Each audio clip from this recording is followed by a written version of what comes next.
मागच्या व्हिडिओमध्ये सांगितले होते 2.62 चांदी क्रॉस झाली की 2.74 पर्यंत टार्गेट आहे आणि आता थेट 2.75 पण पाहायला मिळतोय. ज्यांनी ज्यांनी विश्वास ठेवला ते प्रॉफिट कमवून गेले आणि आता याच्या पुढचा सोने आणि चांदीचा मूव तयार होतोय. आता तुम्ही पाहताय की 2.65 क्रॉस झालं, 2.74चं टार्गेट दिलं होतं, 2.75 पर्यंत चांदी आलेली आहे आणि सोनं 1.53 क्रॉस झालं तर 1.56चं टार्गेट दिलं होतं. पण सोनं थोडं क्रॉस व्हायला थोडं मुश्किल चाललंय, पण ते होणार आहे.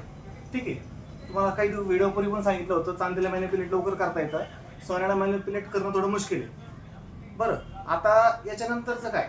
याच्यानंतरचं असं की 2.74चा भाव जर आजच्या दिवसामध्ये टिकला तर आपल्याला येत्या 3 ते 4 दिवसामध्ये 2,80,000चं टार्गेट पण पाहायला मिळू शकतं आणि 1,53,800 तुटला तर 1.56चं टार्गेट हे तर आपण सांगितलेलंच आहे मागच्या व्हिडिओमध्ये.